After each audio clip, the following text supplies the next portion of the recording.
Home record continues. The Six Nations title is Ireland's again.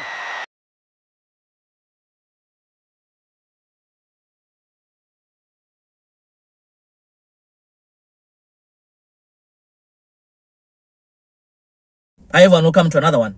So it's I'm doing Ireland versus Scotland, a Six Nations game that was played this past weekend in Dublin.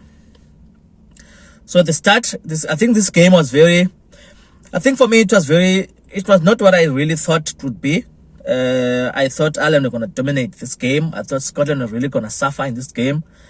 I didn't really give Scotland a chance coming to this game. I honestly didn't think that they were going to do anything here, but they really surprised me at the start of this game. At the start it was very balanced. Scotland were really defending very well. They were containing Ireland very well.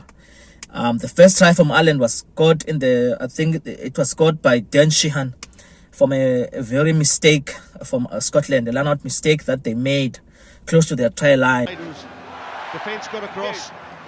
Oh, it's a float all the way through. Agonising for Scotland. After this, the Scots continued to dominate very well, to defend very well. Sorry, they were not allowing Ireland to have any ground when they were doing their first play. They would wait for them, to make those passes or to choose those options, either flat or deep, and they would just tackle. They were not really committing anyone to shoot out to target the Irish attackers, and this was working very well for Scotland because really it kind of dissolved the Irish attack. It was very ineffective on the night. I think Ireland really didn't know how to play when this was neutralized by Scotland.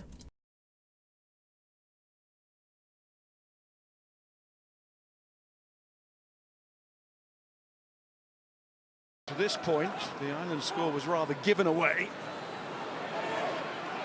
Still very much part of things, of course. Trying to say that they aren't, but they know that they have to be more than on 60. Can they stay in the fight for the hour that gives them the chance for the glorious last 20? Wait here, wait. Probably not quite executing that time.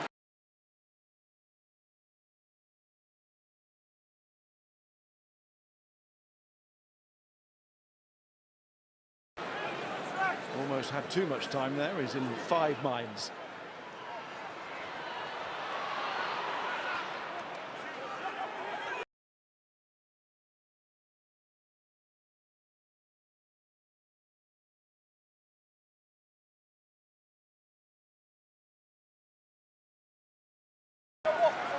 And short.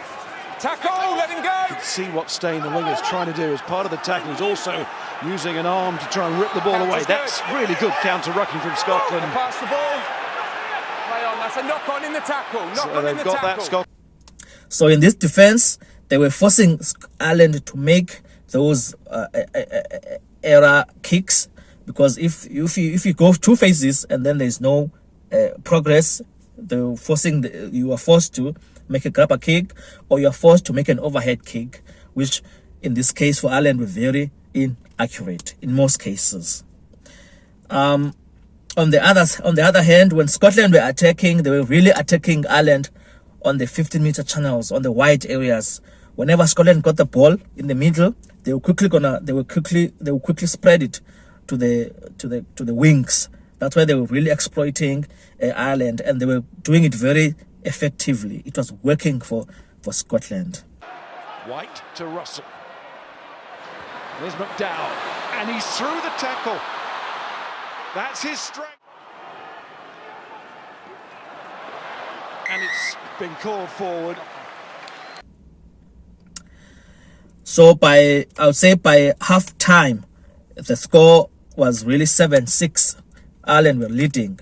There was really not much of tries in the first half, apart from that sole try that was scored by Dan Sheehan from Ireland. The second half was good for Ireland. I think they came back with more of like a punch. They were very direct at Scotland. They were very physical, but still the Scots held on and really survived.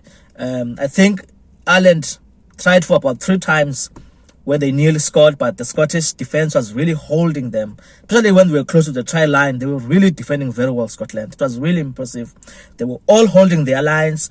No one was really committing a lot on the breakdown or even shooting out to counter that Irish attack. They would wait for them to come to them, and then they would tackle them or hit them with double tackles. And it was really working to neutralise the Irish attack. To Bundy Aki. He's dragging straight there. Russell did well to cope with him before on the flank, but that was right at the heart of the Scotland defence, and they're being tested here. McDowell in with a big tackle, but they are being driven backwards. First time it's really happened in the match in these areas. To McCarthy out the side to Lowe, then it's on from Lama. Now it's young Nash. Oh, he's cut back! And he wanted to cut back a little bit more when it seemed just to open in front of him. So they were holding the Scots. The Scots were holding, but unfortunately they gave away a yellow card with repeated infringements. So they went to 14 men, 1 man down, and they were defending with 14 men. And it was during this time that Ireland managed to finally score a try through Andrew Porter from a very that move. Yeah, they scored this try, Ireland. And on the bench now, they're lifting the trophy. Extra player, extra surge, the try! After this score, the Scots still played some rugby, because another team would have given up by now in the Aviva. But the Scots stuck to the plan.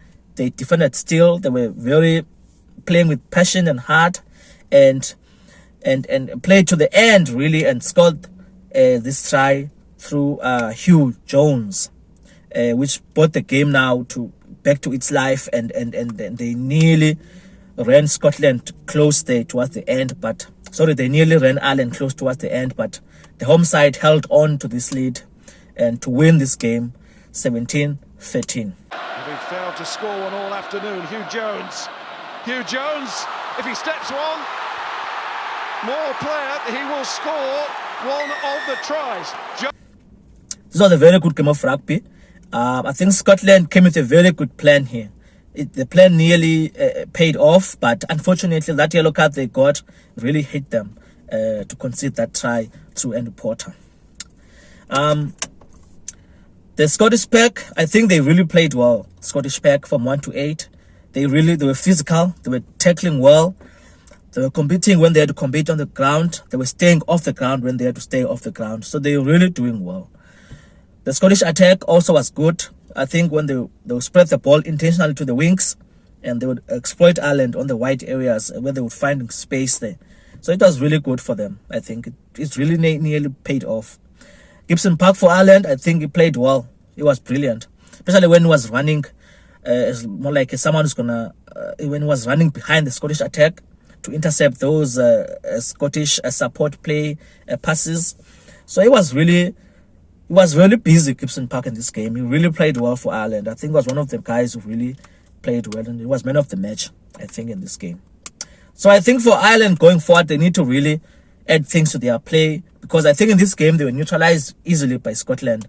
I think their attack was very dominant, and it was really not effective and sharp as it usually is. They were really not made to play any rugby here. They were really struggling towards their own gain line, Ireland. So going forward, they must evolve, add things to the game.